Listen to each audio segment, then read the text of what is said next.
जय गौर श्री राधा रमनो विजयते। शंकर, आप मुझे देख सकते हो बच्चे क्लियरली? सुरभि, आप मुझे अच्छे से सुन सकते हैं बेटा? आप सभी का निमाई पाठशाला की आज की सूत्र, स्तोत्र और शास्त्र की क्लास में बहुत बहुत स्वागत है। आइए सर्वप्रथम श्री राधा रमन लाल के श्री चरणों में बारंबार अपना दंडवत करें कि उन्होंने अपनी इस कृपा दृष्टि के माध्यम से हम सभी के जीवन को संवार दिया।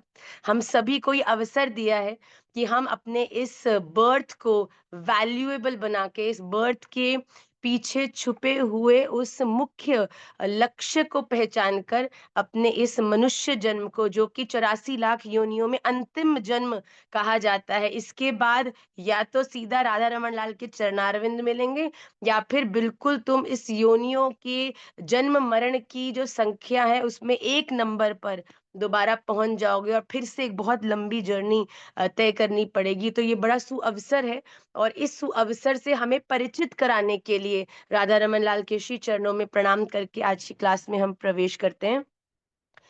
कृष्णाय वासुदेवाय हरये परमात्मने प्रणतः क्लेशनाशाय गोविन्दाय नमो नमः।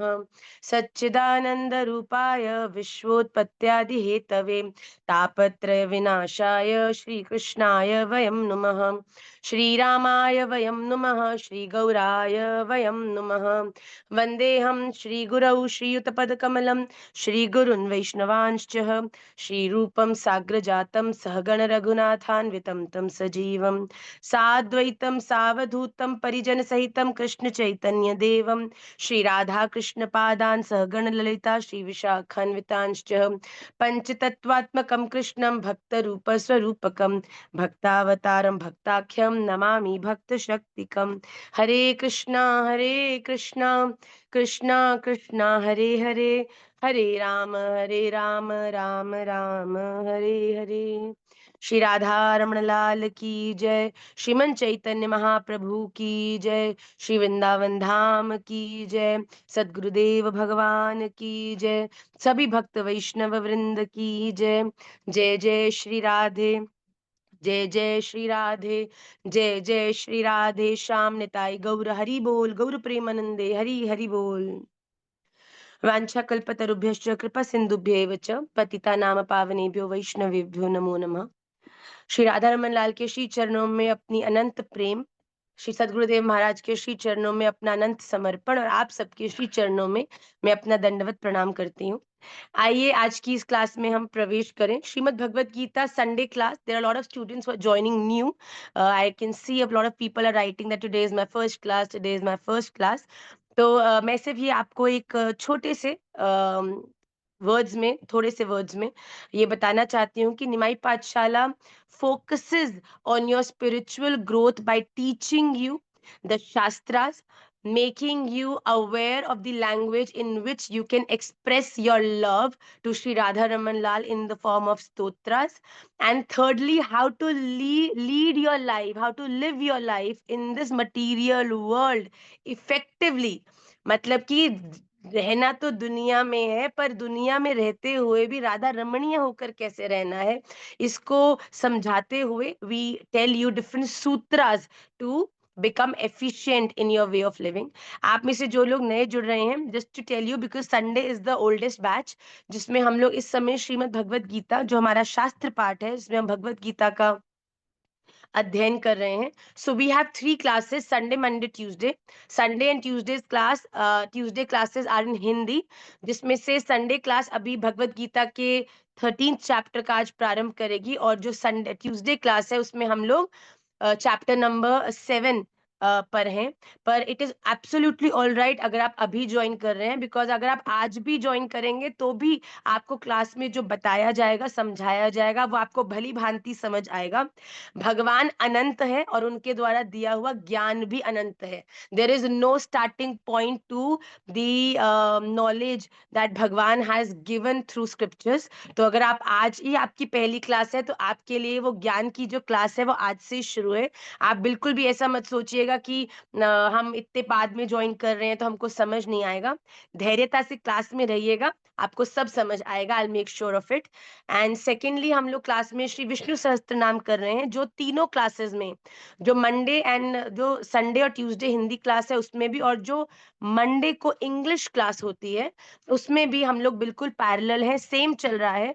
तो विष्णु सहस्त्र नाम भी हम धीरे धीरे श्लोकों को याद करेंगे एवरी क्लास में दो, and we'll conclude the class with a beautiful sutra, and if possible we'll take some question answers also in the end. So without any further delay, let's start with the main class of Nimai Pathshala, Sutra, Stotra and Shastra. Shrimad Bhagavad Gita की अभी तक हमने 12th chapter तक हमने कर लिया है। Chapter number 13 reflect करता है कि अभी भी अर्जुन के हृदय में कुछ कुछ क्वेश्चंस थे, क्योंकि भगवान तो अंतर्यामी है।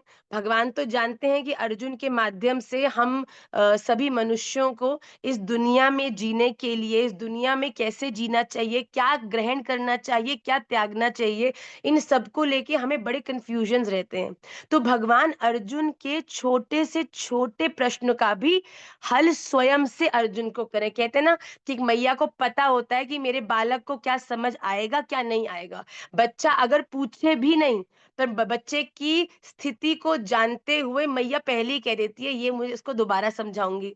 बच्चा ये बोले कि मम्मा मुझे समझ नहीं आया, उससे पहले मैया कहती है चिंता मत कर, मैं तेरे को दोबारा समझाती हूँ, दोबारा एक नए एग्जाम्पल के साथ समझाती हूँ। तो भगवान श्री कृष्ण भी हम सबके प्रति उसी भाव को धरे हैं कि मेरे अनुगत्य जो मेरे प्रिय हैं वो कभी भी संशय में नहीं रहे। तुम्हें जब तक क्वेश्चंस होंगे तब तक भगवान कहते हैं मेरे में बहुत धैर्य है।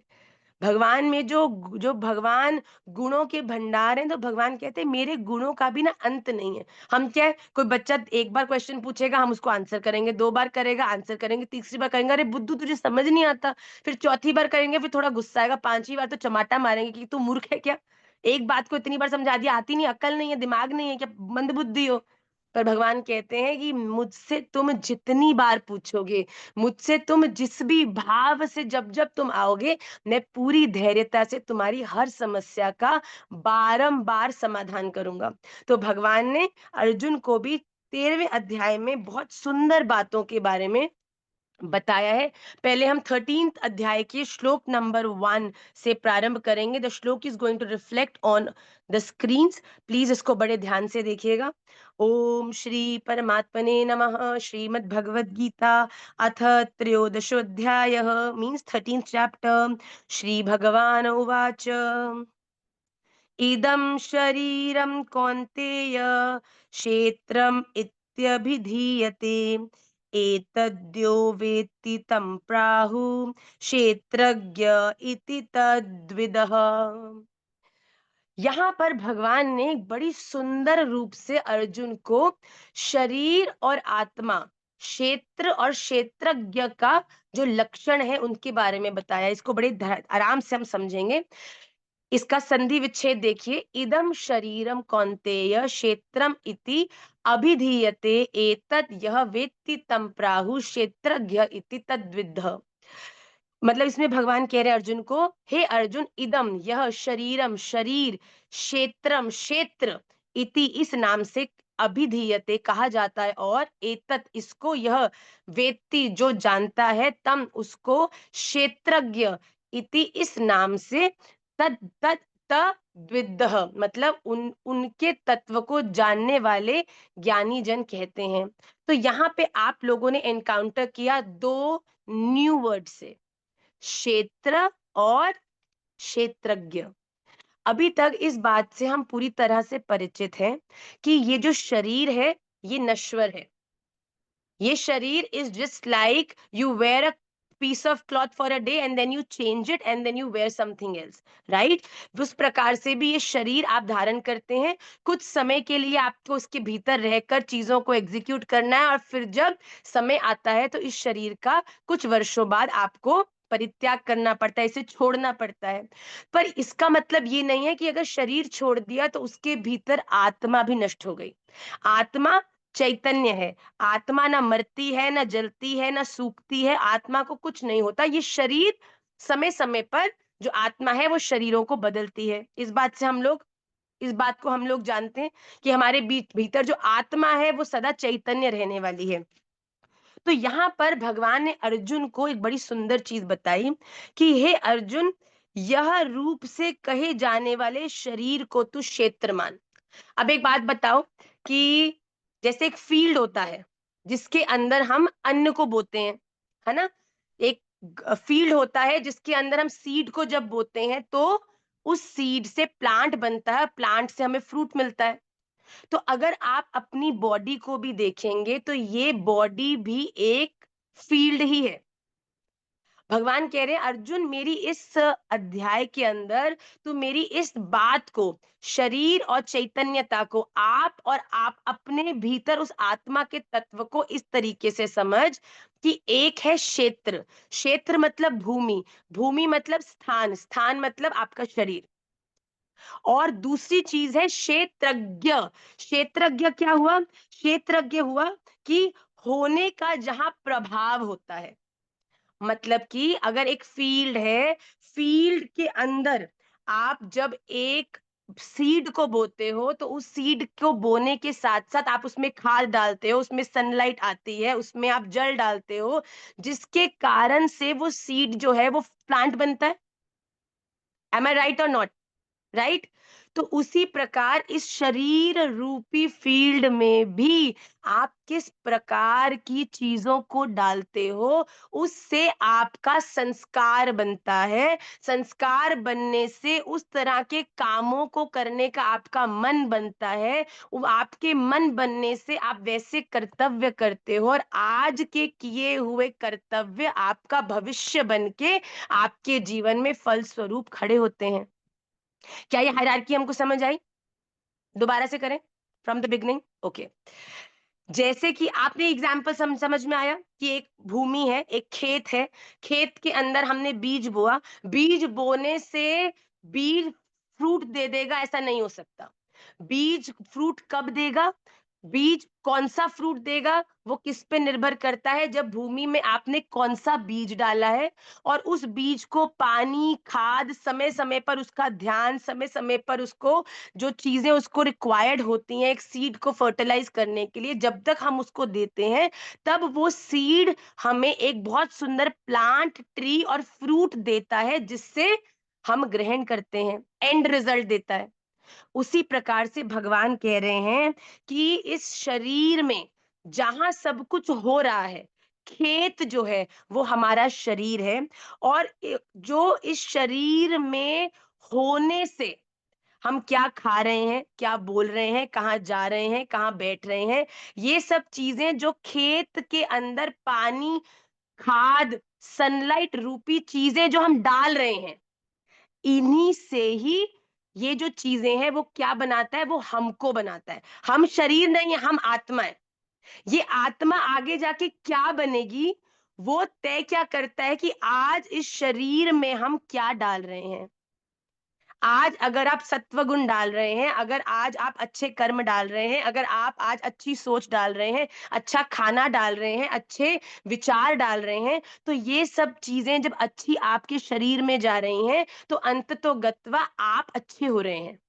आपकी आत्मा अच्छी हो रही है। आपकी आत्मा जब अच्छी हो रही है तो आपकी आत्मा आपसे अच्छे काम करा रही है। अच्छे काम करने से स्वरूप आप अच्छा फल प्राप्त करोगे, और अच्छे फल स्वरूप आपकी अच्छी गति होगी। आप ये समझ रहे हैं? तो क्षेत्र है ये शरीर, और क्षेत्रज्ञ है हम जो कि ये शरीर नहीं है। शरीर तो केवल फील्ड है। क्षेत्रज्ञ है ये आत्मा, जिसके भीतर आप इस दुनिया में विचरते हुए चीजें डाल रहे हैं, जिसके प्रभाव से जो सीड है वो निकलेगा, जिसके प्रभाव से जो आपका संस्कार है वो बनेगा। और देखो, जिस जो सीड आप डालोगे भूमि में, प्लांट तो उसका ही निकलेगा ना। इज इट एवर पॉसिबल कि आपने आम की गुठली का बीज लगाया और फल स्वरूप एप्पल निकल आया? इम्पॉसिबल, हो ही नहीं सकता। तो भगवान भी यहाँ अर्जुन को, आज का बहुत इंपॉर्टेंट क्लास है, और जिन्होंने आज ज्वाइन किया they are very blessed, because this is something very very important that we all need to understand. तो भगवान ने यहाँ अर्जुन को स्पेसिफिकली कहा है कि एक मनुष्य का भाग्य, डेस्टिनी, हम कहते हैं ना destiny is in the hands of the supreme, that is untrue. The biggest misconception in today's world. हमारी जो डेस्टिनी है वो हम खुद लिख रहे हैं आज। आज मैं लिख रही हूँ कि फ्यूचर में मेरे संग कैसा क्या होने वाला है। तो भगवान कहते हैं कि तुम जो आज लिख रहे हो वो तुम्हारा फ्यूचर बनाने वाला है। तो इसके लिए बड़ा जरूरी है कि हम अपने आज को सुधारें, आज के दिन हम सही काम करें, जिससे कि हमारा भविष्य, हमारी डेस्टिनी भी सही हो जाए। तो भगवान कह रहे हैं कि अर्जुन के द्वारा 12वें अध्याय के आरंभ में किए गए प्रश्नों के उत्तर में भगवान ने सगुण साकार और निर्गुण निराकार का वर्णन किया था। अब भगवान यहाँ पे निर्गुण निराकार की उपासना का विस्तार से वर्णन करना प्रारंभ करें। देखो, पहले राधा रमन जी ने बोला कि सगुण साकार जो मेरे स्वरूप से परिचित है।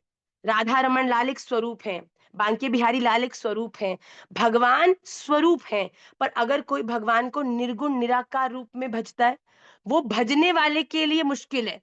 पर इसका मतलब ये नहीं है कि जो उसको भजते हैं वो भगवान को प्राप्त नहीं होते। वो भी भगवान को ही प्राप्त होते हैं, उनकी सिर्फ रोड अलग है, उनका रास्ता अलग है। वृंदावन आने के रास्ते तो बहुत सारे हैं। कईयों का रास्ता दिल्ली से होके आता है, कईयों का रास्ता आगरा से होके आता है, पहुंचते सब वृंदावन ही है। डजंट मैटर कि तुम कौन सी सिटी से हो, राइट। तो भगवान ने यहाँ कहा कि अर्जुन, सबसे पहले तो ये समझ कि क्षेत्र क्या है और क्षेत्रज्ञ क्या है। क्षेत्र ये शरीर है, और क्षेत्रज्ञ इस शरीर में रहने वाले हम हैं, जिनके जो जिस इस क्षेत्र में जो बोएंगे उसके अनुरूप ही उसका जो है भविष्य, उसकी जो है डेस्टिनी वो अपने कर्तव्यों द्वारा तय करेगा। अगला श्लोक देखिए। क्षेत्रज्ञं चापि मां द्विद्धि सर्वक्षेत्रेषु भारत। क्षेत्रज्ञयोर्ज्ञानं तत् तत् तत् यत्तज्ज्ञानं मतं मम। क्षेत्रज्ञं चापि मां विद्धि सर्वक्षेत्रेषु भारत। क्षेत्रज्ञो ज्ञानम यत्तज्ज्ञानम मतम ममः।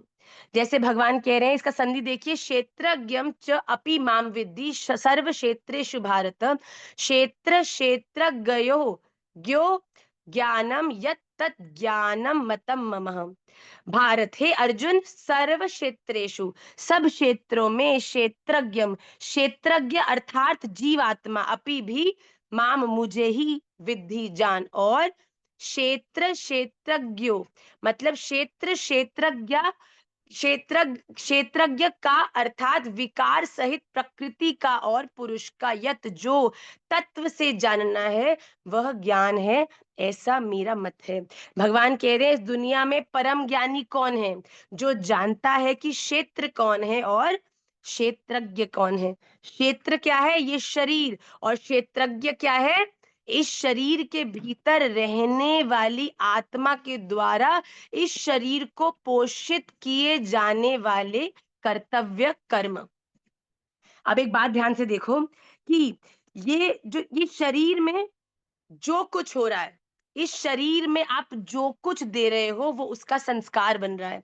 भगवान कह रहे हैं, जैसे विकार, एक व्यक्ति जो बहुत नेगेटिव है, एक व्यक्ति जो बड़ा फ्रेजाइल है, बड़ा इस दुनिया में समय समय पर दूसरों से प्रभावित होकर गलत निर्णय कर लेता है, बड़ा ही इंटिमिडेट हो जाता है लोगों के एक्शन से, वर्ड से, बड़ा ही सॉफ्ट हार्टेड है। तो भगवान कहते हैं ये इस प्रकार का क्यों है?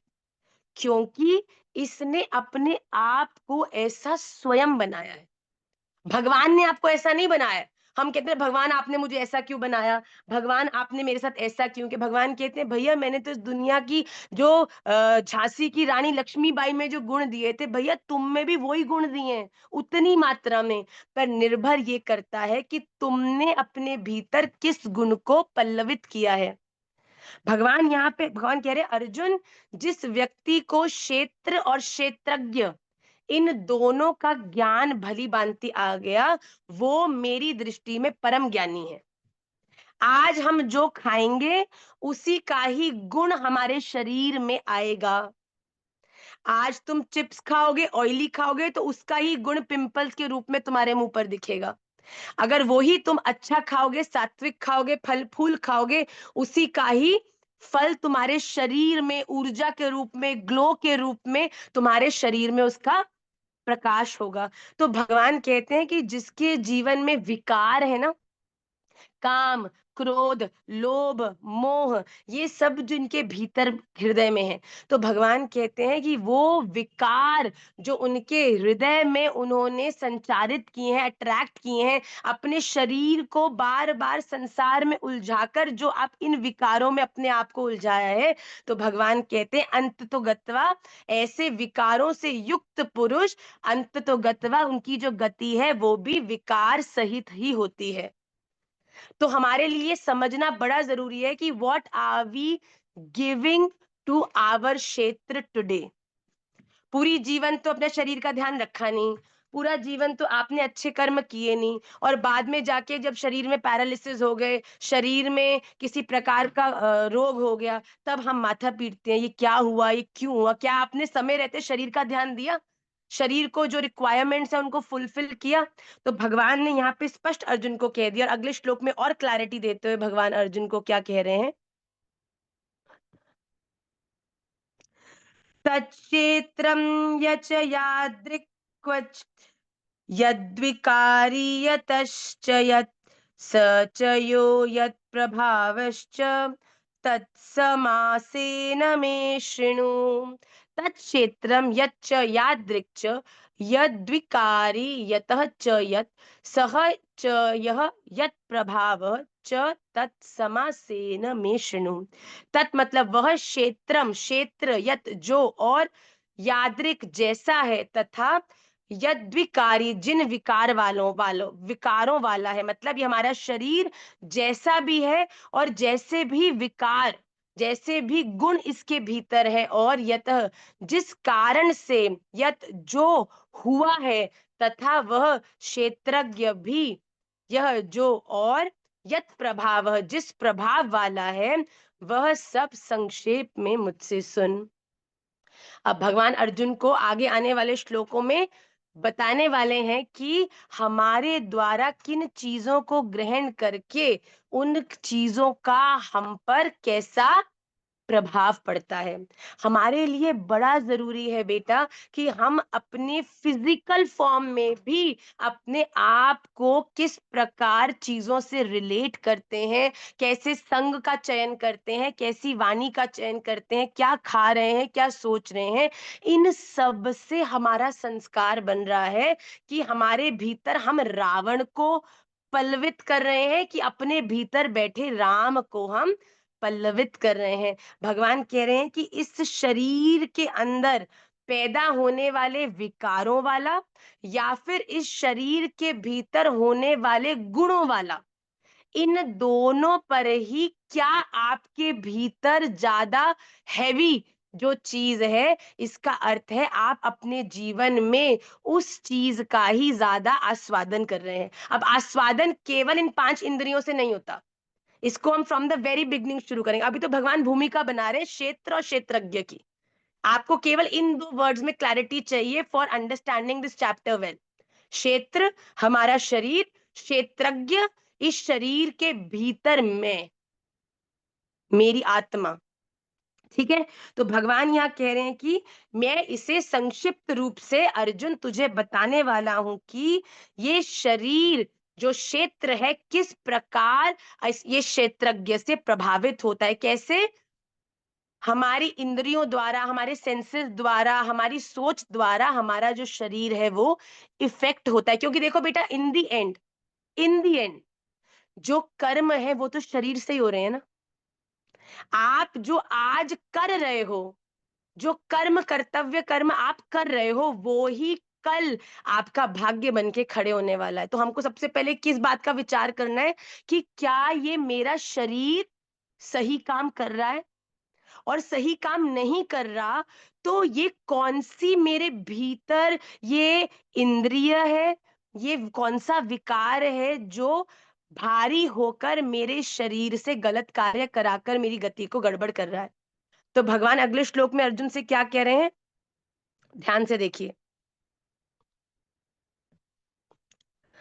ऋषिभिर्बहुधा गीतं छन्दोभिर्विविधैः पृथक् ब्रह्मसूत्रपदश्चैव हेतुं हेतुमद्भिर् हेतुम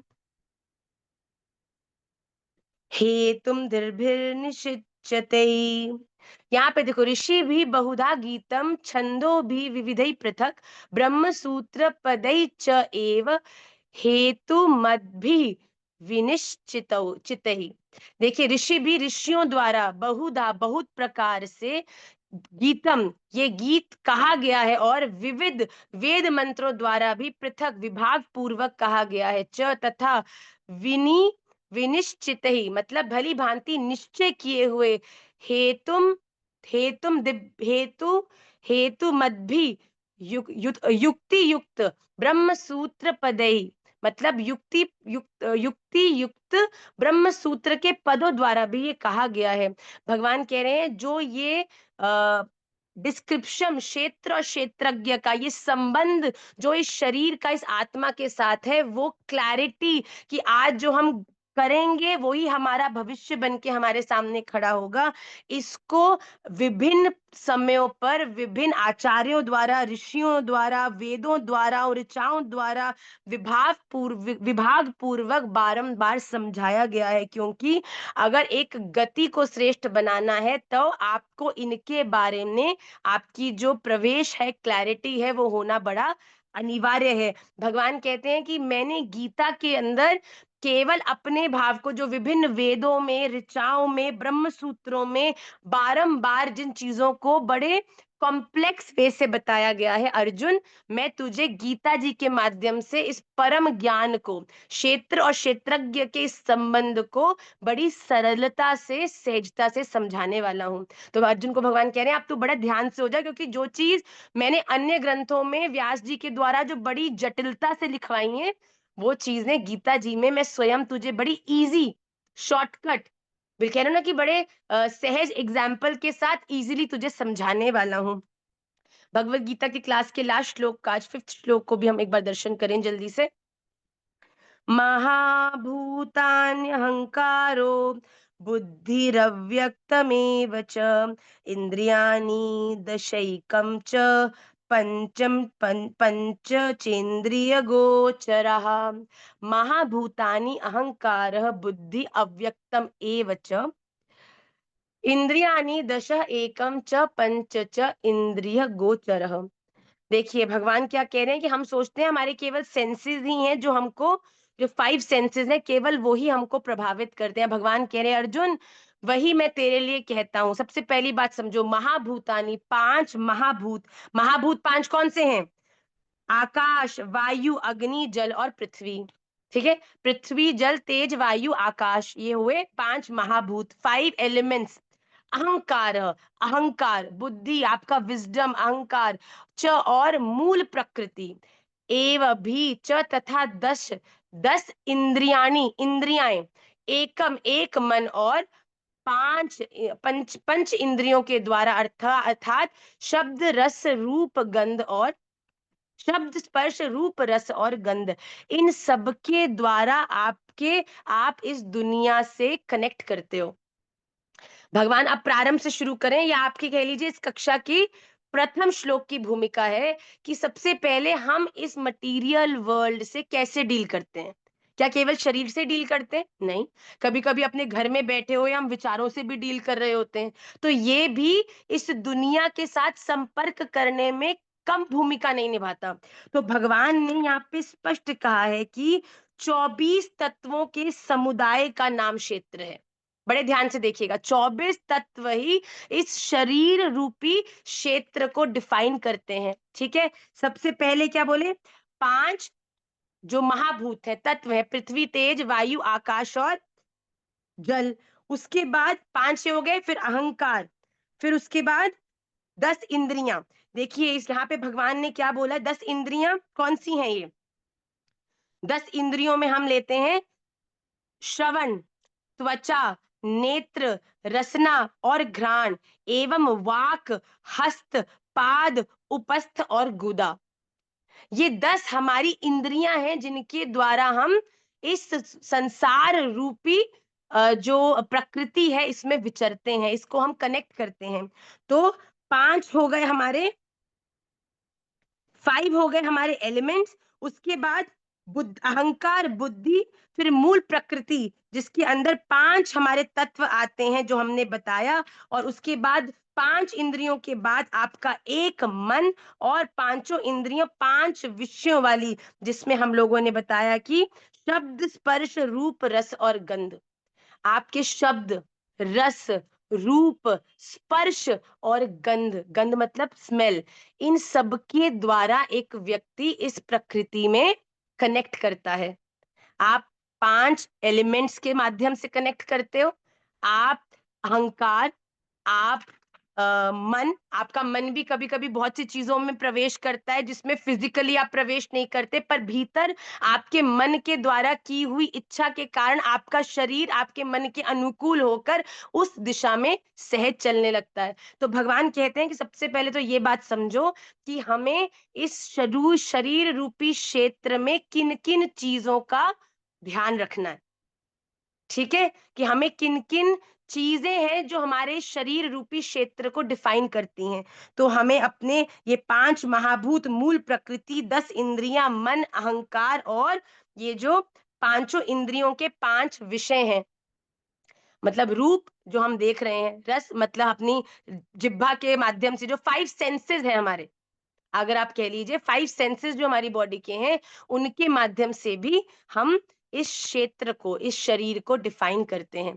तो आज की क्लास में हमने फर्स्ट पॉइंट हमने सिर्फ डिस्क्लोज किया है कि सबसे पहली बात, क्षेत्र क्या है? ये शरीर। क्षेत्रज्ञ क्या है? इस शरीर की रहने वाली, इसके भीतर की आत्मा, जिस जो इस शरीर से कर्म कराती है, जिसके माध्यम से हमारे आने वाले भविष्य में हमारी क्या गति होने वाली है उसका तय होता है। इस शरीर रूपी खेत में हम क्या डालते हैं, उसी से ही निर्भर करेगा कि पौधा क्या निकलेगा। पौधा निकलेगा कि नहीं निकलेगा, निकलेगा तो कैसा निकलेगा। और तीसरी बात, हमारी ये जो प्रकृति है, हमारा जो ये क्षेत्र है, वो किन 24 तत्वों के माध्यम से प्रभावित होता है। हमारा ये जो क्षेत्र है वो किन-किन चीज़ों से बना है। तो हमने अपनी इन सब 24 के 24 तत्वों को इस क्षेत्र रूपी शरीर का नियंत्रण करते हुए अपने कर्मों को जीवन में आगे करना है। तो आज की क्लास को हम गीता जी की यहीं विश्राम करेंगे। आप सभी से मेरा विनम्र निवेदन है कि आप गीता जी के जो हमने आज 5 श्लोक किए 13 चैप्टर के, उनका आप स्पर्श करिएगा, उसको रीड करिएगा। और आइए जल्दी से हम क्लास के सेकंड पार्ट में चलें, व्हिच इज श्री विष्णु सहस्त्रनाम स्तोत्र। मैं ऐसा निवेदन कर रही हूँ और आशा कर रही हूँ और क्या-क्या कर रही हूँ कि आप लोग उसका पाठ एटलीस्ट विष्णु सहस्त्र नाम का आप लोग कर रहे हैं। जो नहीं कर रहे हैं तो प्लीज आप करिए, अदरवाइज आपका जो रूटीन है वो गड़बड़ हो जाएगा, जो आपने याद किया है वो भी गड़बड़ हो जाएगा, क्योंकि कलयुग में तो कलयुग केवल नाम आधारा। आपने अगर भगवान के 1000 नाम प्रतिदिन पाठ करना शुरू कर दिया तो आप ये समझ लीजिए कि आप प्रतिदिन आप एकादश मतलब 11 अश्वमेध यज्ञ कर रहे हो। बताओ, 11 अश्वमेध यज्ञ करने का फल आपको केवल प्रतिदिन विष्णु सहस्त्रनाम स्तोत्र पढ़ने से मिलता है। अपने धन, अपने भजन रूपी बैंक बैलेंस को बढ़ाओ। जैसा कि मैं बार-बार कहती हूँ, ये पैसा तो यहीं रह जाना है। आपके संग, आपकी क्षेत्रज्ञ रूपी जो आपका ये बैंक है ना, इसके भीतर ये नाम सेवा रूपी धन ही आपके साथ जाने वाला है भैया। बाकी सब तो यहीं धरा का धरा रह जाएगा। तो इसीलिए अपने इस बैंक बैलेंस को बढ़ाना प्रारंभ करें। आइए जल्दी से आज की भगवत गीता सॉरी विष्णु सहस्त्र नाम के अगले 2 श्लोकों का हम अध्ययन करेंगे। मुझे ऐसा लगता है कोई मुझे पद्मा परिहार जी, जो हमने लास्ट के 2 श्लोक किए हैं, अगर आप उनका उच्चारण करेंगी, तो हम अगले 2 श्लोकों की ओर अग्रसर होंगे।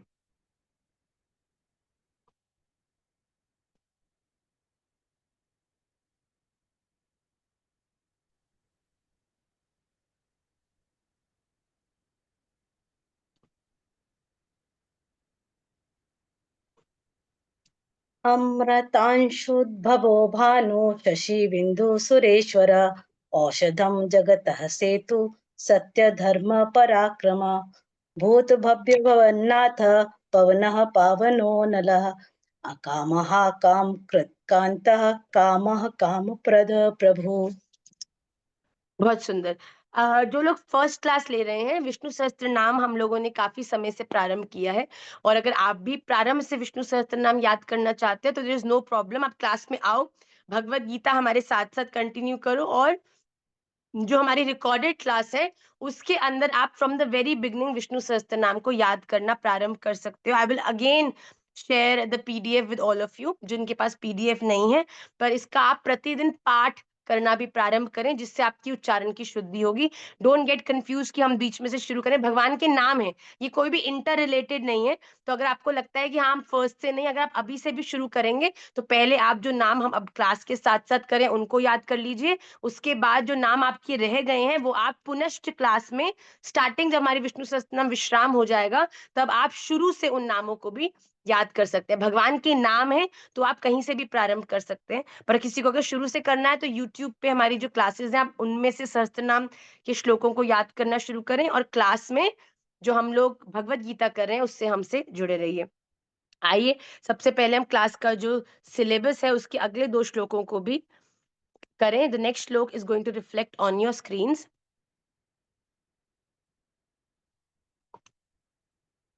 युगादि कृद्युगावर्तो नैकमायो महाशनः अदृश्यो व्यक्तरूपश्च सहस्रजिदनंजित। युगादिकृत, युगादि सभी युगों का आरंभ करने वाले, मतलब जिनकी आज्ञा से ही युग परिवर्तन होता है, नया युग प्रारंभ होता है। युगावर्तः, चारों युगों को चक्र के समान घुमाने वाले, मतलब भगवान के इशारे पर ही चारों युग सतत जो है वो कार्य करते हैं। ये एक समय पर ही चारों युग अलग अलग ब्रह्मांडों में विद्यमान है, तो भगवान की आज्ञा अनुसार ही ये प्रवेश करते हैं। नेक मायः, अनेकों मायाओं को धारण करने वाले, भगवान की अनेक शक्तियां हैं, जिसमें से एक माया शक्ति भी है, जिसके द्वारा ये संपूर्ण सृष्टि का जो कार्य है वो संभाला जाता है। तो भगवान अनंत गुणों वाले, अनंत कलाओं वाले भगवान हैं, जिनमें माया शक्ति भी जिनकी अनंत है। महाशनः, कल्प के अंत में सबको ग्रसन करने वाले, अर्थात सबको ग्रहण करने वाले। जब ये संपूर्ण सृष्टि का प्रलय के कारण जब ये सृष्टि पूर्ण विश्राम हो जाएगी, तो सब अंत तुकत्वा जिनके अंदर ग्रहण करने वाले हैं, वो भगवान हैं। अदृश्य, समस्त ज्ञानेंद्रियों के अविषय, मतलब कि जो हर एक इंद्रियों के दृष्टा हैं, जो हमारे ना केवल ऊपर से की हुई अपनी हमारी अर्चना पूजा के दृष्टा हैं, बल्कि हमारी जो ज्ञान इंद्रियां हैं, हमारे भीतर की भी जो इंद्रियां हैं, उनके द्वारा भी किए हुए कर्मों को बहुत सुंदर रूप से देखने वाले। अव्यक्त रूप, निराकार स्वरूप वाले, जिनका कोई एक रूप नहीं है, अव्यक्त भी है, मतलब व्यक्त मतलब एक डेफिनिट फॉर्म, अव्यक्त मतलब इनडेफिनिट फॉर्म, निराकार, निर्गुण निराकार। सहस्त्रजित, मतलब युद्ध में हजारों देव शत्रुओं को जीतने वाले, मतलब भगवान तो ऐसे हैं जो बिना प्रयास के भी सबको हराने वाले हैं। अनंत जित, युद्ध और क्रीड़ा आदि में सर्वत्र समस्त भूतों को जीतने वाले, मतलब अनंत जित मतलब जो अनंत काल से जीते ही हुए हैं, चाहे वो युद्ध हो, चाहे क्रीड़ा हो, चाहे लीला हो, इस दुनिया का एक पत्ता भी भगवान के इशारे के बिना हिल नहीं सकता। तो भगवान सर्व सामर्थ्यवान और बलशाली हैं। आइए अगला श्लोक देखेंगे।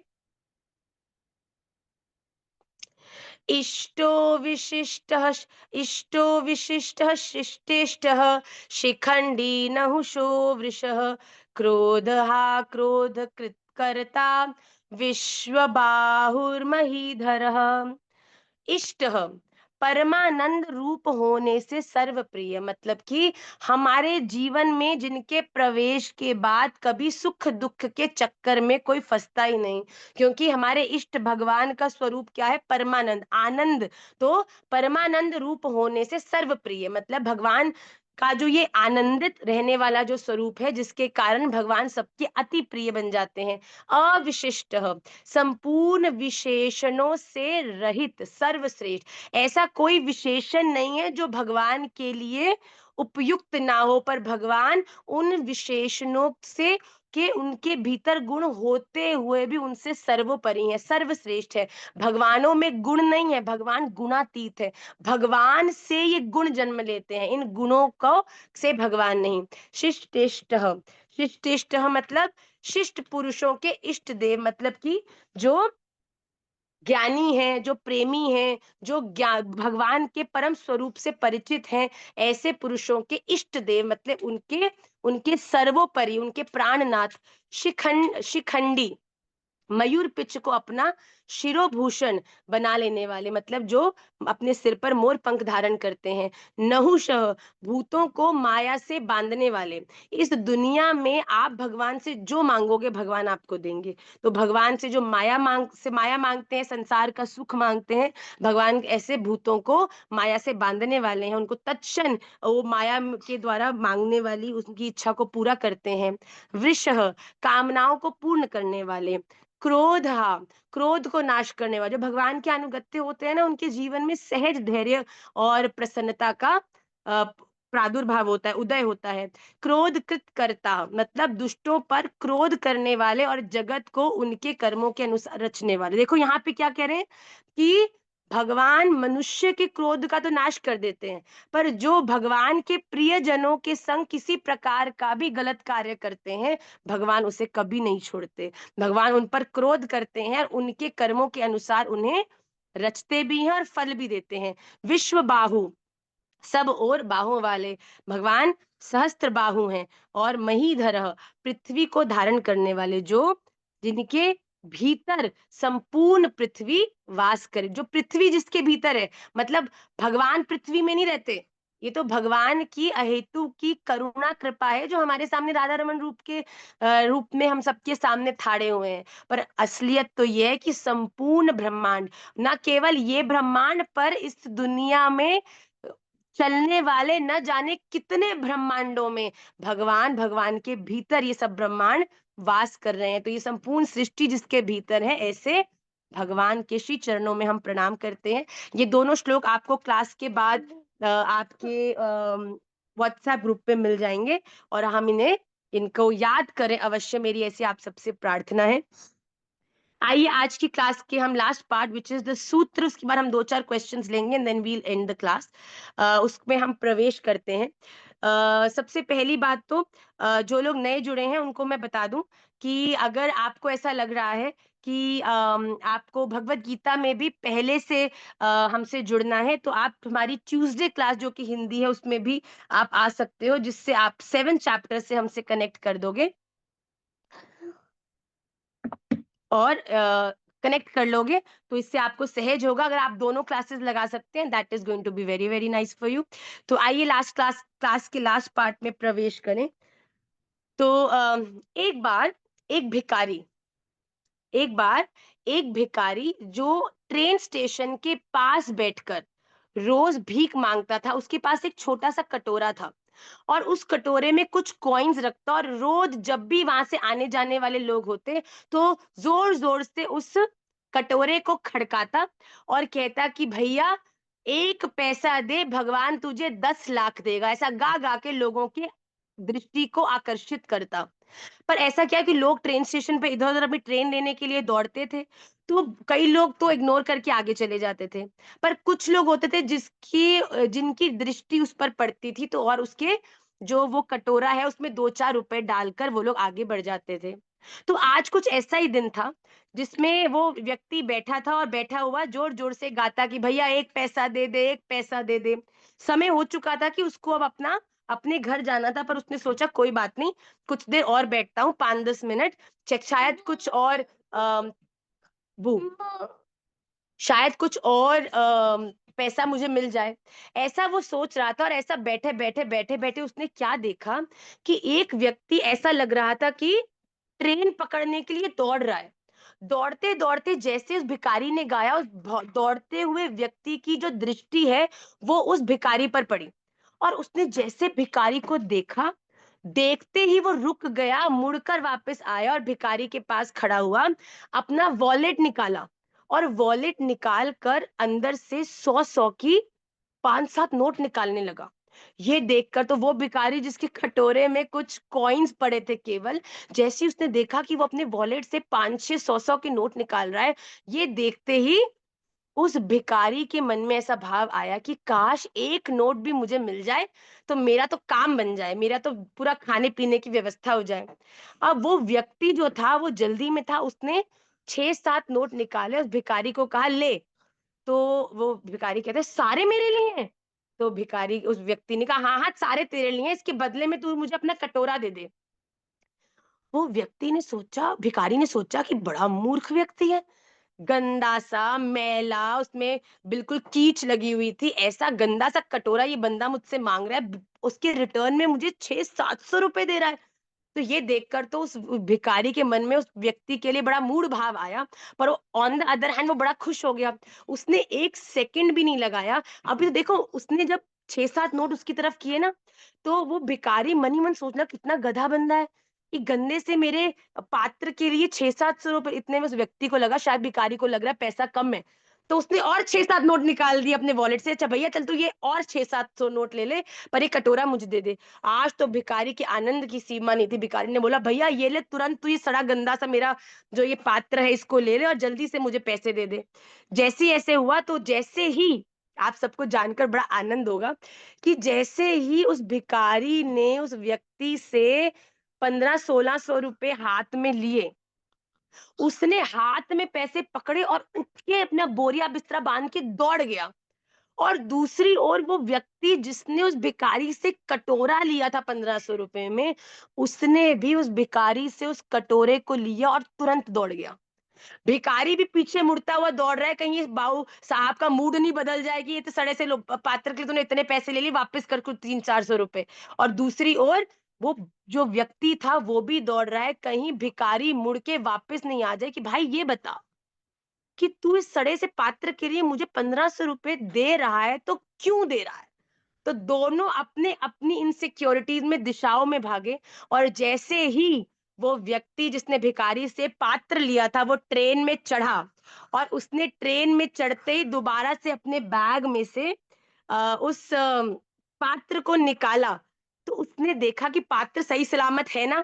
तो उसने जैसे उस पात्र को निकाला और उसका वेट नापा और उसको थोड़ा साफ किया, तो उसको वो बंदा कोई सामान्य बंदा नहीं था भैया, वो धातुओं का बड़ा ही विलक्षण ज्ञाता बंदा था, जिसने उस पात्र को देखते ही समझ लिया कि ये भिखारी के सामने जो पात्र पड़ा पड़ा है ये कोई सामान्य पात्र नहीं, ये स्वर्ण का पात्र है। ये तो गधा मूर्ख है जिसको इसकी वैल्यू नहीं पता और इसको लेकर बैठा भीख मांग रहा है। अगर इसी पात्र को बेच देगा तो न जाने इसकी कितनी पुश्तों को आगे खाना नहीं पड़ेगा, भीख नहीं माँगनी पड़ेगी। ये सोचकर दोनों अपनी दिशाओं में दौड़े, और वो व्यक्ति दूसरी ओर ये सोच रहा है कितना मूर्ख है, और दूसरी ओर वो जो पात्र को ले जाने वाला है वो सोच रहा है अरे वो कितना मूर्ख है। हमारे जीवन में भी बेटा बिल्कुल ऐसे ही होता है। जो लोग भक्ति भजन में है ना, वो सदा सोचते वो कौन है? वो उस धातु के परिचित, वो ज्ञानी लोग हैं जो जानते हैं कि हाथ में जो ये 20 रुपए की माला हम जप रहे हैं ना, ये दरअसल माला नहीं है, ये इस दुनिया में कमाने वाला परम धन है जिसकी कोई एक्सपायरी नहीं है। जो हम लोगों को धनवान तो बहुत करता जाएगा पर कभी खर्च नहीं होता। ये हमारा जो भजन हम लोगों ने इकट्ठा किया है। और दूसरी ओर कुछ लोग उस भिखारी जैसे भी होते हैं, जो भगवान के द्वार पर तो जाते हैं पर जाकर माँग सकते हैं उस परम स्वर्ण के कटोरे को, पर माँग के क्या आ जाते हैं, मुझे ये बना दो, मुझे ये दिला दो, मुझे यहाँ पहुँचा दो, मुझे ऐसा कर दो। तो जिसके पास वो कैपेबिलिटी है कि स्वर्ण देकर तुम्हें आजीवन कभी भीख ना माँगनी पड़े, ऐसी कृपा तुम पे कर सकता है, उनसे हम कुछ खुशियाँ, कुछ चीज़ें उधार माँग के, प्रार्थना करके लेकर आकर अपने आप को बड़ा परम धनी समझते हैं।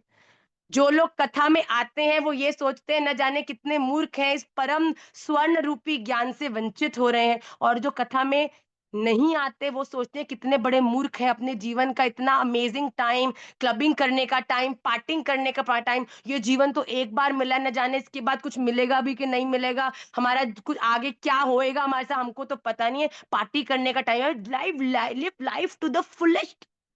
उनकी जो लाइफ होती है ना वो बड़ी क्षणभंगुर होती है, और फिर जब लाइफ में किए हुए, कहा ना क्षेत्र और क्षेत्रज्ञ का जो अंतर है, जो क्षेत्रज्ञ जो वो जिस गति को प्राप्त होते हैं फिर वो देखकर हम भी कहते हैं हे राधा रमन लाल, ऐसी गति किसी को ना मिले। ये जीवन भर इन्होंने कुछ नहीं किया, इसीलिए हम लोगों पर तो बड़ी कृपा है कि हम सबको राधा रमन लाल ने वो दृष्टि दी है जिसमें इस धूल धूसरित दुनिया के अंदर, कीच से भरी हुई दुनिया के अंदर भी भगवान ने हमें वो अलौकिक नेत्र दिए जिसमें रहते हुए हम इस दुनिया के कीच के भीतर विद्यमान स्वर्ण रूपी राधा रमन लाल का दर्शन कर पा रहे हैं भैया। अपने जीवन में उस अलौकिक धन को लेकर अपने जीवन को ऐसा बना पा रहे हैं कि फिर दोबारा जीवन रूपी भीख हमको नहीं मांगनी पड़े, हमें कभी भी दोबारा इस जन्म को ग्रहण कर कर फिर से पुनरपि जननम पुनरपि मरणम, इस साइकिल में फंसकर अपने जीवन को कठिन न बनाना पड़े। इसीलिए हम लोग कौन है, हम वो पात्र लेकर दौड़ते हुए, दीक्षा लेकर, गुरुदेव द्वारा मार्गदर्शन लेकर, सेवा लेकर दौड़ते हुए घर जब आते हैं ना, तब हमारे घर वाले भी कहते हैं अरे भैया क्या ले आए, क्या कराए। तो ये सब तो वो हैं जो भगवान से कुछ लेकर अपने जीवन को सुखी बना लेते हैं, पर जो आप लेकर आए हैं वो आपके जीवन को सुखी बनाएगा, दुखी बनाएगा, ये तो भैया हमको नहीं पता।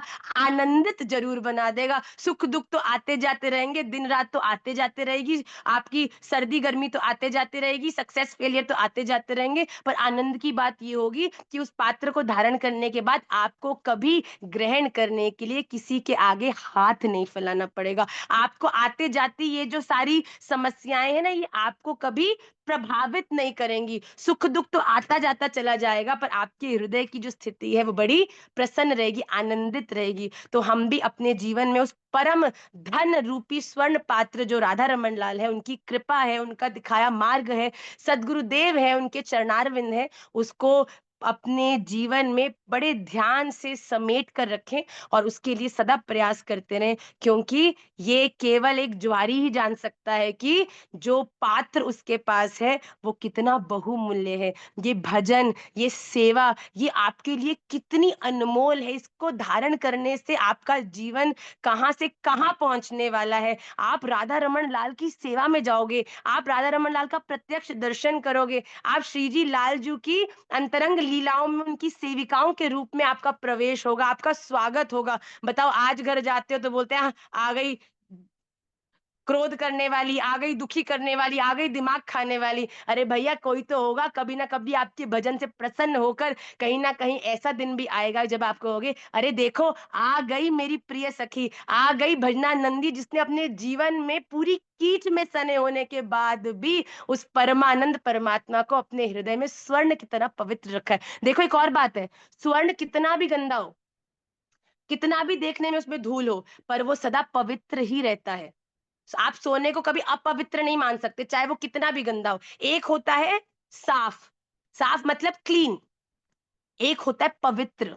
हमारा जो हिंदू सनातन धर्म है वो सफाई का विचार करता है, इतना नहीं करता जितना पवित्रता का विचार करता है। तो अपने जीवन को पवित्र बनाएं, अपने जीवन में प्राप्त उन अलौकिक नेत्रों के द्वारा राधा रमण लाल को व्याप्त इस दुनिया की हर वस्तु में दर्शन करके अपने जीवन को राधा रमणीय बनाएं। ऐसा मेरा आप सबके श्री चरणों में निवेदन है। इस क्लास में इस सूत्र के साथ आज की कक्षा को तो हम विश्राम कर ही रहे हैं। I will take 2 questions and then we'll end today's class because we have to go for श्रीधाम वृंदावन परिक्रमा। आप सबके दर्शन मैंने अपने हृदय में छाप लिए हैं और आप सबकी शक्लें मैंने देख ली हैं, और आपका ही स्मरण करते हुए, ध्यान करते हुए मैं वृंदावन धाम की परिक्रमा दूंगी, जिससे कि मेरी तो प्रत्यक्ष परिक्रमा होगी, पर आप सबकी जो मानसी परिक्रमा है, मेरे हृदय में विराजमान होकर आप सब भी परिक्रमा करेंगे।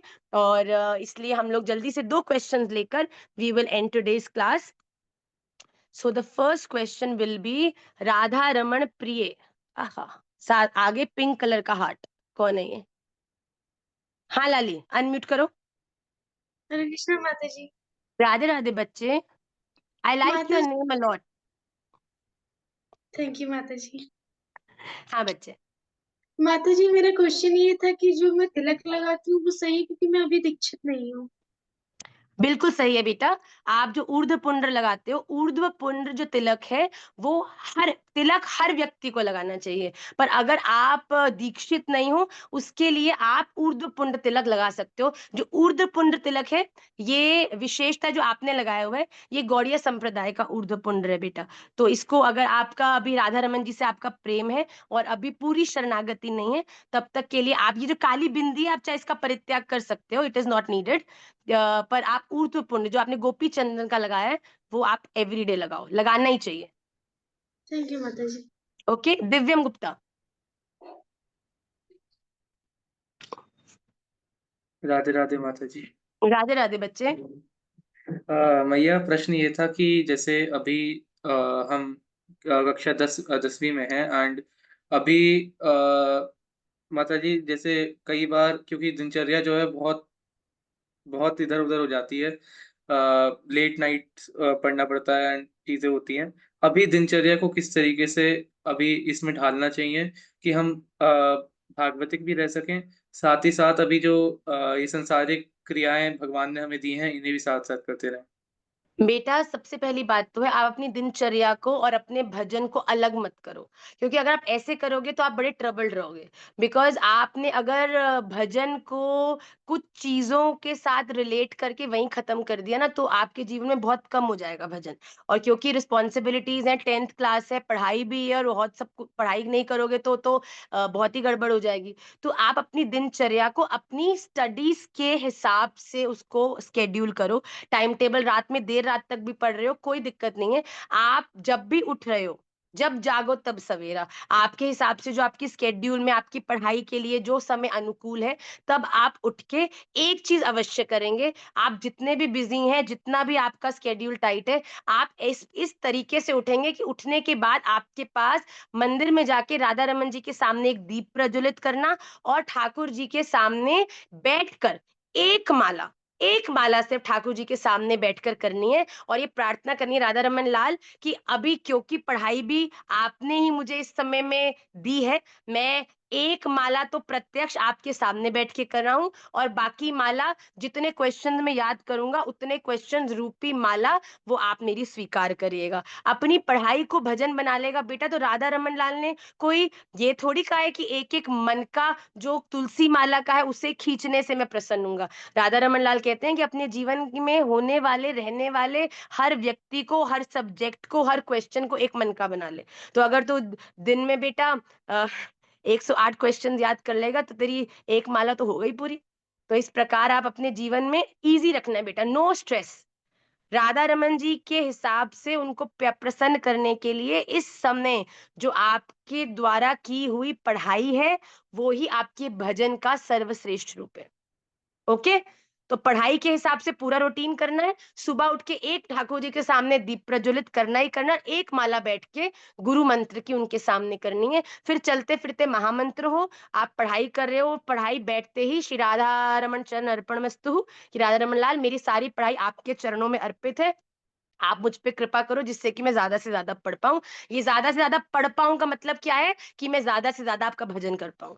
और देखो राधा रमन लाल फिर कैसे भजन कराएँगे तुमसे, ऐसे-ऐसे आंसर याद हो जाएँगे, तुमने सोचा भी नहीं होगा कि कभी तुम कर पाओगे। ठीक है? ईज़ी रहना है बेटा, नो स्ट्रेस। भजन का तो स्ट्रेस कभी नहीं लेना। भजन आपके जीवन को सहज, ईज़ी, रिलैक्स कर देता है कि अब मेरे पास राधा रमन लाल हैं, तो मुझे काहे बात का स्ट्रेस।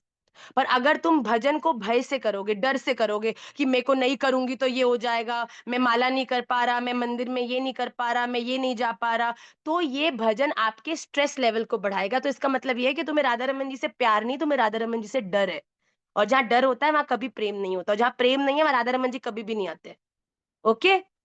तो आप तो सहज अपने जीवन की छोटी-छोटी चीज़ों में राधा रमन जी का आवाहन करके महाराज जी कहते हैं ना कि कभी-कभी महाराज जी को राधा रमन जी का बड़ा विरह होता है, तो अपने छोटे से लाला को बाथरूम में ले जाते हैं और कहते हैं, "राधा रमन लाल, आओ इसमें विराजो।" भाव करते हैं महाराज जी, हमने देखा है प्रत्यक्ष। तो ये महाराज जी इसको फिर पाद्योपाद्यम इसके चरणों को रगड़-रगड़ के धोते हैं, फिर उसके हाथों को रगड़-रगड़ के, मुखारविंद को, पूरे श्री अंग में और फिर कहते हैं, "देखो राधा रमन लाल को स्नान करा के आया हूँ।" और फिर जैसे ही स्नान पूरा, ठाकुर जी ये स्नान है गया, अब आप जाओ, अब लाला अपनी दिनचर्या में विद्यमान रहेगा, कहीं आपको कष्ट ना हो, अब आप जाओ, आवाहन करो बेटा, राधा रमन लाल आप मेरे पेन में आ जाओ और मेरे इस पेन के द्वारा आप मेरी बुद्धि में आ जाओ, जिससे मैं अच्छी-अच्छी चीजें याद करूँ। आप मेरे पेन में आ जाओ, जिसके द्वारा मेरा किया हुआ सारा परिश्रम जो है, जो मैंने पूरी मेहनत करी है, उसको मैं अच्छी तरीके से आंसर शीट में उतार सकूँ। Okay? That will make you relax. Radha Raman Lal हर समय है बेटा। कोई ये थोड़ी है कि तू यही करेगा तो ही प्यार करेंगे। जब प्यार हो जाता है तो सही करो, उल्टा करो, गलत करो, प्यार तो प्यार ही है। ओके? नेक्स्ट क्वेश्चन वृंदा। हुँ, जय श्री राधे मैया। राधे राधे बेटा। मैया मेरा क्वेश्चन है कि जैसे हम स्कूल में होते हैं तो स्कूल में हमारे खूब सारे फ्रेंड्स हैं, बट हुँ, वो सारे मटेरियलिस्टिक फ्रेंड्स हैं, मतलब उनको राधा रमन जी के बारे में नहीं पता। हुँ। पर हम बहुत लोगों से सुनते हैं कि उनके डिवोटी फ्रेंड्स होते हैं, जो फ्रेंड्स उन्हें राधा रमन जी की तरफ खींचते हैं, पर मेरे ऐसे कोई फ्रेंड्स नहीं है, तो मैं क्या कोई बात करूं? नहीं बेटा, तुम्हें किसी को नहीं खींचना। तुम्हें किसने कहा तुम्हें किसी को खींचना है? जैसे वो तुम्हारे मटेरियलिस्टिक फ्रेंड है, तुम उनकी डिवोटी फ्रेंड हो। तो जैसे तुम्हें उनका मटेरियलिज्म दिख रहा है, उनको भी तुम्हारी डिवोशन दिख रही है। तो हमको ऐसे करना है कि हमको उनको डिवोशन की तरफ अपने एटीट्यूड से अट्रैक्ट करना है। अगर तुम ये देखोगी कि वो मटेरियलिज्म होते हुए भी वो जब तुम्हें देखेंगे कि तुम डिवोशनल होते हुए भी लाइफ की कितनी-कितनी प्रॉब्लम को जिसमें वो इतने कॉम्प्लेक्स हो जाते हैं, तुम फिर भी कंट्रोल में रहती हो, तुम्हारा एटीट्यूड पॉजिटिव है, तो ये देखकर वो तुमसे कभी ना कभी तो तुम्हारा राज़ पूछेंगे ना। और जिस दिन उन्होंने पूछ लिया समझ लेना राधा रमन जी ने उनकी भी उँगली पकड़ ली भैया। हमें किसी को नहीं खींचना, प्लीज़ ये चीज़ मैं बार-बार कहती हूँ, प्लीज़ अपने जीवन में लोगों को भक्त बनाने की चेष्टा मत करो। खुद अच्छे भक्त बन जाओ, आस-पास के लोग अपने आप भक्त बन जाएँगे। दूसरों को ज्ञान देना बंद करिए, उस ज्ञान को अपने जीवन में उतार के रोल मॉडल बनिए। रोल मॉडल्स ये नहीं कहते कि ये करो, वो करो, रोल मॉडल तो चलते हैं, लोग देखकर उनको कहते हैं हमको भी इनके जैसा बनना है भैया। तो यू बी दैट पर्सन, तुम्हारे वर्ड्स नहीं तुम्हारा एटीट्यूड बोलना चाहिए। ओके, हाँ जी भैया। Very good. ओनिशा यादव जी। राधे राधे माँ। राधे राधे बेटा। अ, मेरे को आपसे ये चीज पूछनी थी कि आजकल हम लोग ये देख रहे हैं कि आजकल मतलब वो शादियों में जाएंगे या कहीं भी जाएंगे तो हम्म, देखते हैं कि एक लेडी राधा बनी हुई है और एक कृष्ण जी, और वो लोग डांस कर रहे हैं। ये चीज हम्म। आपके हिसाब से क्या ये चीज गलत है? क्योंकि मेरे हिसाब से तो ये चीज गलत है। ये तो अपराध है बेटा, गलत नहीं अपराध है। अगर आपको किसी चीज़ की गंभीरता नहीं पता है और जो हमारे इष्ट हैं, हमारे एक तो ना श्री जी और ठाकुर जी के स्वरूप को लेके लोग इतने सहज हो गए हैं कि वो मर्यादाओं का उल्लंघन कर जाते हैं बेटा। ठाकुर जी और श्री जी संपूर्ण सृष्टि के पालक हैं, तो अगर कोई ऐसा करता है ये किसी भी रूप में ठीक नहीं है। और अगर श्री जी और ठाकुर जी का रूप धारण करके कोई आ भी रहा है तो मर्यादित रूप से उनको विराजमान करना चाहिए, उनके चरणारविंद को स्पर्श करके प्रणाम करना चाहिए। उनको नचवाना या उनको इस तरीके से शादियों के अंदर जहाँ लोग खा पी रहे हैं और इस प्रकार का दुर्व्यवहार और चीज़ों का आस्वादन हो रहा है, उन चीज़ों में अगर कोई व्यक्ति ऐसे करता है, तो उनको तो बेटा तीनों लोकों में कहीं स्पेस नहीं मिलता। फिर वो बड़ी अधोगतियों को प्राप्त होते हैं। तो हमें इस चीज़ के लिए बड़ा सतर्क रहना चाहिए और अवेयर करना चाहिए औरों को भी कि इस प्रकार का आचरण कभी नहीं करें। अगर श्री जी ठाकुर जी को आप आवाहन कर रहे हो, तो मर्यादित रूप से वो होना चाहिए। और मैया जैसे कि अब ठंड शुरू हो गई तो अपने से ठाकुर जी को अब कब से सर्दी के कपड़े पहनाओ क्या? अभी से तुरंत हाँ, फुल स्लीव ठाकुर जी को शुरू करो। हम ये वीडियो भी डालेंगे बच्चे, क्योंकि हम अभी शीत उत्सव आ गया, शीत काल आ गया है, तो हमें ठाकुर जी का शीतोत्सव भी करने का योजना में है और हम आपको शीतकाल में सेवा में क्या परिवर्तन है, वो भी मैं आपको बताऊँगी। मैम अगर प्लीज सोचे कि माँ अगर आप गोरखपुर आओ प्लीज मेरे घर पर आइएगा प्लीज। पक्का, पक्का, पक्का, पक्का। Okay, last question I will take Madhavi Devidasi ji का एंड देन ओके उसके बाद एक क्वेश्चन और मैं लूँगी निशा भारती जी का, then we will end today's class. Radhe Radhe मैया। राधे, राधे बच्चे। मैया दंडवत प्रणाम आपके प्रणाम चरणों में। बच्चे, प्रणाम बेटा। मैया मेरी दो बातें हैं। एक मैं पूछना चाहती हूँ, एक मैं बताना चाहती हूँ आपको। वाह! भैया पहले पूछोगे कि कुछ बताओगे? पहले मैं बताऊंगी आपको।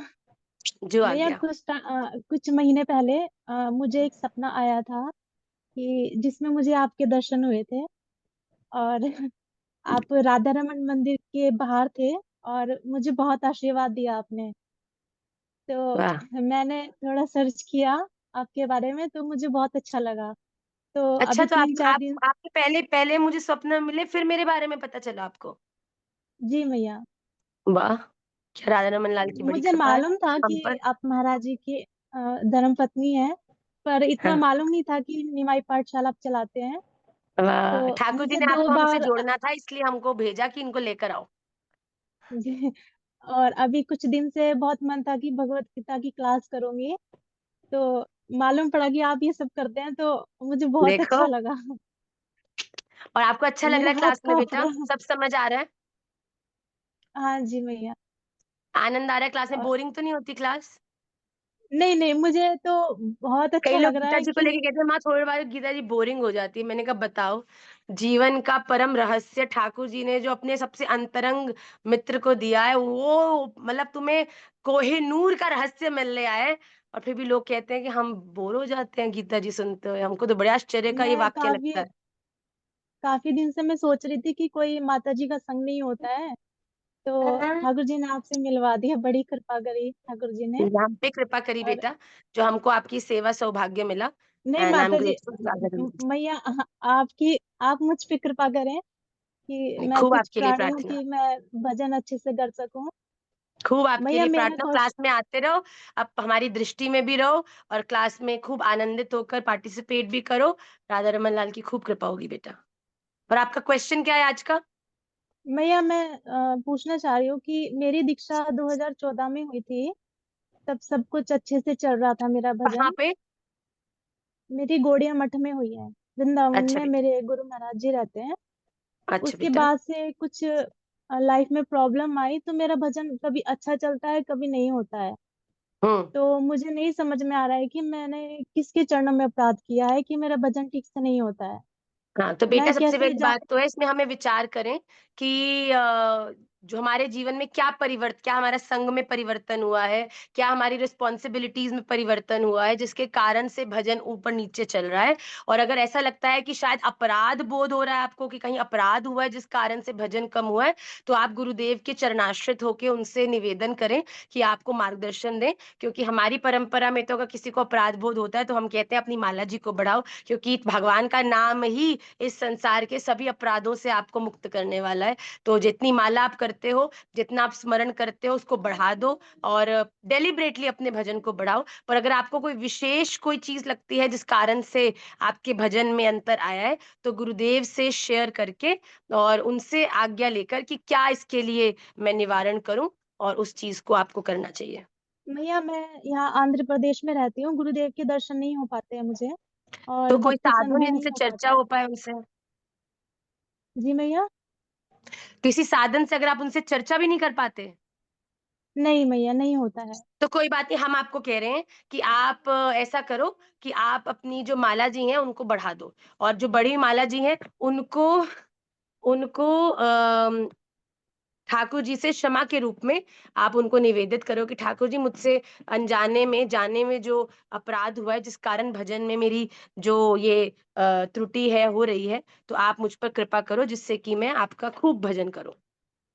भैया एक और प्रार्थना है आपसे कि हम्म। मैं काफी दिनों से भगवान से प्रार्थना कर रही हूँ कि मेरा भजन ठीक हो जाए। तो मैं आपसे चाहती हूँ कि आप राधा रमन लाल जी से मेरे लिए प्रार्थना करें कि एक माधुरी देवी बिल्कुल दासी बेटा, है, आप कल आप अब जब वो भजन चाहती है करेंगे सिर्फ आपको भजन उसमें करना। उसमें आपको डेफिनेटली, हमने राधा रमन जी को ऑलरेडी बोल दिया। हम जो आपसे बोलते हैं ना वो हम डायरेक्टली कन्वे करें, तो अपने पे तो बेटा कुछ रखती नहीं हूँ।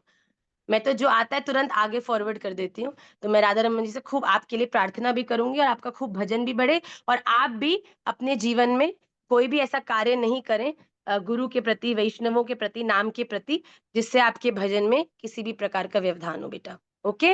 जी निशा मैया। Bharati ji, last question, then we'll end the class.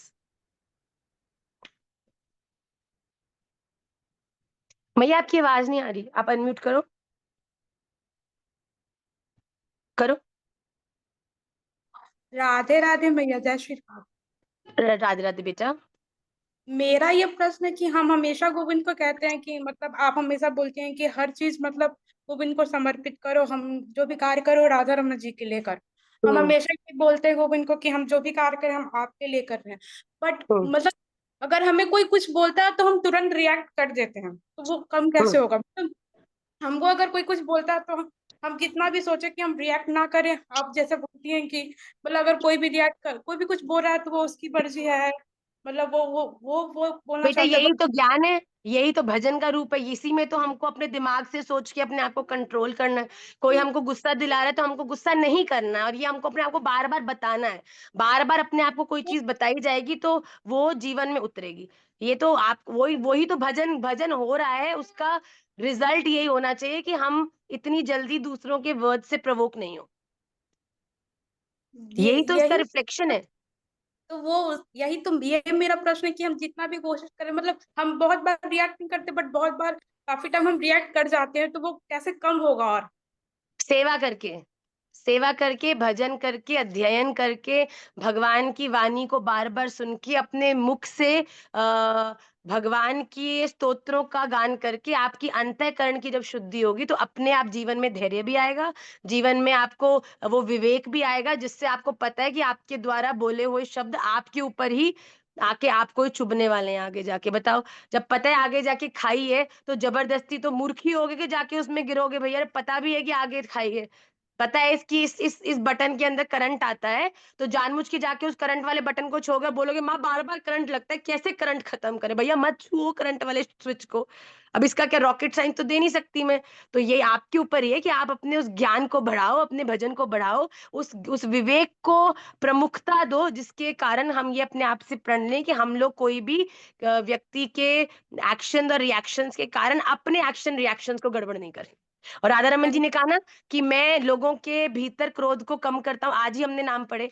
और क्या कहा हाँ, कि मेरे भक्तों के लिए जो कुछ गलत करता है उनको मैं बहुत क्रोध करता हूँ। तो ये तुम्हारे ऊपर है कि या तो तुम क्रोध कर लो या क्रोध या ना करके राधा रमन जी को मैनेज करने दो। And I am very sure he is a better manager than all of us. तो राधा थैंक यू रमन भैया। जी को अपने जीवन का ओनर मैनेजर सब बना दो। वो सबको सब देख लेते हैं बेटा, अच्छे से देख लेते हैं। हमको नहीं दिखता, पर हम तो कुछ वर्ड्स दे के 2 मिनट का कष्ट दे सकते हैं किसी व्यक्ति को, पर कोई किसी भक्त के साथ अगर गलत करता है तो राधा रमन जी उसको ऐसा सबक सिखाते हैं कि वो आजीवन उसे याद रखता है। तो लेट राधा रमन जी अब हैंडल। हम आपसे ये प्रोमिस करते हैं कि हम अब बिल्कुल कोशिश करेंगे कि कोई भी कुछ भी बोले हम रिएक्ट ना करें। हाँ, आप हम रिएक्ट क्यों करोगे? आप कोई उनकी बनाई हुई डमी डॉल हो। वो कहेंगे रिएक्ट करो तो आप रिएक्ट करोगे, या वो कहेंगे नहीं रिएक्ट करो, प्यार करेंगे तो आप खुश हो जाओगी, डांटेंगे तो आप अपने अपने मन की राजा जो राधा रमन लाल है उनके अनुसार चलो। उनके उनकी प्रसन्नता, उनकी दृष्टि का ध्यान रखते हुए आपको रिएक्शन और इस दुनिया में रहना चाहिए। ओके। थैंक यू भैया। On this note, we'll end today's class. 5-6 questions हमने लिए. I have to quickly rush for the परिक्रमा, and I will see you all next Sunday. Please जो विष्णु सहस्त्र नाम के श्लोक है उन्हें याद रखिए, कर लीजिए। ओके, बहुत सारे क्वेश्चन नीचे लिखे आ रहे हैं। Okay, we'll take the questions later. Okay, एक क्वेश्चन और ले रही हूँ, only one. Okay, Astha Roy ji का, and then I end it. हाँ बेटा। भैया मेरा क्वेश्चन सॉल्व हो गया। हम सोच रहे थे कि मेरा क्वेश्चन लिया नहीं जाएगा, तो हो गया, अभी लास्ट क्वेश्चन ही था। क्या बात है, देखो राधा रमन जी कितने धन्यवाद भैया। करुणामयी हैं। ठीक है, ये मानवेंद्र, क्या नाम है, KW कुंवर मानवेंद्र सिंह डोडिया जी, बहुत ही अच्छा नाम है तुम्हारा भाई। अनम्यूट करो कुंवर जी, कुंवर ही राधे हो ना? श्याम। Yes ma'am. वाह, राधे राधे लाला। हाँ जी बच्चे। क्वेश्चन तो कुछ नहीं, मैं फर्स्ट डे था इसलिए मैंने सोचा बात कर लूंगा मैया से। वाह, बहुत सुंदर। आपको क्लास अच्छी लगी? हाँ क्लास अच्छी लगी। मैं क्या वृंदावन आया नहीं हूँ कभी। ओ बड़ी अच्छी बेटा, तुम्हें ठाकुर जी ने बहुत तुम पे कृपा करी है कि तुम पहले ठाकुर जी के बारे में जान पा रहे हो। फिर जब आप वृंदावन आओगे ना तो तुम्हें इतना आनंद आएगा, ऐसे दर्शन होंगे जैसे तुमने कभी सोचा भी नहीं होगा। तो बहुत अच्छी मैं, बात है। आप क्लास से मैंने जुड़ के पहले ठाकुर जी के बारे में जानो, फिर राधा रमन जी को जब लगेगा तो आपको तुरंत बुला लेंगे वृंदावन। मेरे को तो बहुत बार ऐसा होता है कि मैं जैसे कभी ठाकुर जी से मैं लड्डू गोपाल जी का वस्त्र पहना के फिर स्कूल जाता हूँ, तब जब मैं वस्त्र बोलता हूँ तो कभी कभार ऐसा मैं करता हूँ कि राधा रमन जी ये ड्रेस पहने। तो एक दिन तो ऐसा, मतलब वो गोवर्धन पूजा वाला दिन था, मतलब वो पिंक कलर की ड्रेस पहनी, सेम वही पगड़ी, सेम वही देख लो हाथ फिर, में, तो बिल्कुल राधा सेम। रमन जी ये संकेत कर रहे हैं that you belong to him. Yes ma'am. Very good. आपको अच्छा लग रहा है क्लास में बच्चे? हाँ मैम, अच्छा लग रहा है। Very good. टिया शिखावत जी, बहुत हाथ खड़े कर रहे हैं, हाँ बोलो। प्रणाम मैया, बहुत खुश हुई आज आपसे बात करके। पहले तो मैं सौम्या पराशर को ये डेडिकेशन मतलब डेडिकेट करूंगी, बड़ा वाला थैंक यू कि उसने मुझे ये चांस दिया या फिर एक पाथ दिखा दिया निमाई पाठशाला का। तो आप उसे जानते होंगे सौम्या को। यस आई नो हर बेटा, वेरी हाँ, वेल। तो she is my bestest friend I would say. Wow. तो So मैं this is what I would say, everybody should have a best friend like that. जो ऑफ अपने कोर्स फ्रेंड को motivate करे, वो I am very sure Saumya ने आपको बताया होगा, पर to urge to come to the class and learn, वो आपको सौम्या के बिहेवियर से कहीं ना कहीं मोटिवेशन मिला होगा। सो इट हाँ इज जी वेरी हाँ। Good to be that friend. So very very nice बेटा। हाँ हाँ जी माँ। तो माँ मेरा क्वेश्चन ये है कि हम्म। मेरी लाइफ का एक बहुत बड़ा टर्नओवर फेस चल रहा है। मैं 12th के बाद हॉस्टल में आ गई हूँ, दूर आ गई हूँ पेरेंट्स से कॉलेज के लिए। तो यहाँ पे मैं अपनी पढ़ाई कर रही हूँ, तो काफ़ी नए नए चेंजेस और डिस्ट्रैक्शंस आए लाइफ में। इमोशनली काफ़ी मैं थोड़ा डाउन हो गई क्योंकि पेरेंट्स से दूर हो गई, नए नए लोगों का इन्फ्लुएंस और बहुत सारी चीज़ें मुझे अफेक्ट करी। पर ऐसा जैसे आपकी क्लासेस मैं लेती हूँ तो शायद मेरी एक थेरेपी हो जाती है वंस इन अ वीक वाली। तो मेरे को कई बार गूज़बम्प्स आते हैं सिर्फ राधा रमन जी की शक्ल ही अपने माइंड में से इमेजिन करके रोना आ जाता है। हालाँकि वृंदावन अभी गई नहीं हूँ, पर माँ बस मैं आपसे इतना चाहती हूँ कि मैं कैसे अपने आप को ना बहुत काम और ऐसे लेके चलूँ स्मूथली। इतने डिस्ट्रैक्शंस है, इतना जैसे आप कहते हो इतना कीचड़ जैसा माहौल है यहाँ पे। बेटा इतना it is very important to fill your life. आप जितना समय अपने आप को फ्री रखोगे, उतना ही ये जो इनवैलिड थॉट्स हैं वो आपकी लाइफ में उसको फुल करेंगे। Right, so it is very important. आप क्योंकि बाहर हो, कॉलेज के एनवायरनमेंट में, हॉस्टल में हो, so make sure that you have a routine which is fully occupied. अपने आप को कथा के लिए समय रखो, you keep some time for the class, you keep some time for your health also, you go for your classes. It is very important. जहां आपको डिस्ट्रैक्शन लगता है, डिस्ट्रैक्शन कब लगता है? when you're doing something which you don't want to do. So at that point of time, don't push yourself to do that particular thing. आप बहुत देर से पढ़ रहे हो, अब मन distracted हो रहा है और नहीं पढ़ा जा रहा, give it a break. Listen to your heart, listen to your mind, go for a break, go for a walk, maybe listen to some katha, maybe listen to some old class, maybe read some stotra. मैं आपको सच्ची बोलती हूँ, when you recite Sanskrit, when you recite the stotra, वो आपकी power of learning भी बहुत increase करती है बेटा आपकी। क्योंकि हमको बहुत समय की बात क्या होता है कि लर्न करने का जो हमारा कैपेसिटी होता है वो कम हो जाता है, बट जब हम संस्कृत लर्न करने में एफिशिएंट हो जाते हैं ना, तो हमारे लिए बाकी लैंग्वेजेस ग्रास्प करना ना बहुत ईजी हो जाती है comparatively. So if you don't want to feel low, make yourself busy. Being busy is the best solution to lead a happy life. आप जितने वेले हो गए ना, वो कहते हैं वेला दिमाग शैतान का घर, ये एक्चुअल में ट्रू है। आप जितने फ्री होगे उतना फ्रेंड्स के बारे में सोचोगे, उतना एक्सेस के बारे में सोचोगे, उतना कौन सी चीज आपके लिए वर्कआउट नहीं करी, उतना ही लोगों के रिप्लाईज के बारे में सोचोगे। आप हमको पूछो, ये लाइफ इतनी बिजी है कि 3-3 दिन तक बेटा फोन नहीं देख पाते हम। सोचते लेटूंगी तो देखूंगी, बाहर जाऊंगी तो देखूंगी, भाई इतना एक के बाद एक चीजें स्केड्यूल्ड होती हैं कि टाइम ही नहीं है। तो अपनी लाइफ को ऐसा बनाओ कि इस इररेलेवेंट और नॉट सो इम्पोर्टेंट दुनिया की यूजलेस बातों के लिए आपके पास बिल्कुल टाइम ना हो। Okay? Thank you so much मैया। और बस मैं एक और चीज ये पूछना चाहती हूँ कि किसी भी तरह से बस राधा रमन जी का एक्सेप्टेंस शायद हमारी लाइफ में हमेशा बना रहे। मतलब पता नहीं कैसा कनेक्शन है कभी। It is absolutely mutual.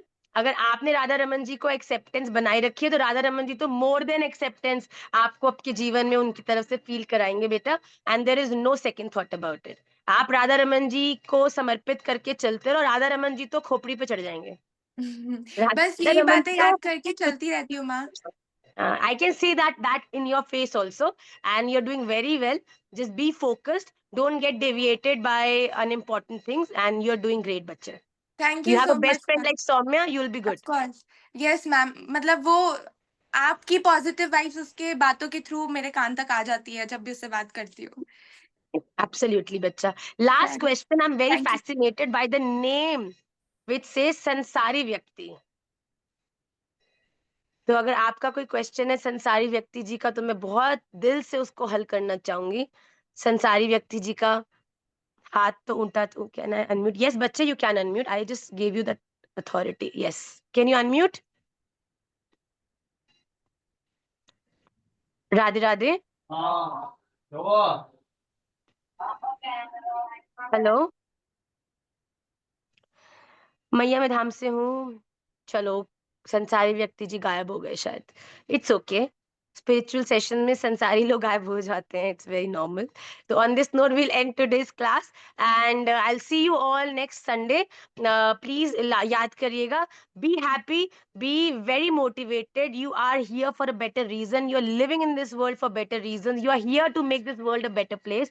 You are here to do prachar of Shri Radha Raman Lal. So don't fall for anything that is temporary, that is not important, and something that is taking you away from your real goal of life, which is being Radha Ramaniya. तो आप खुश रहो, प्रसन्न रहो। राधा रमन लाल से आपके लिए, सबके लिए खूब खूब प्रार्थनाएं। And see you all next Sunday. Shri Radha Raman Lal की जय। श्री राधा।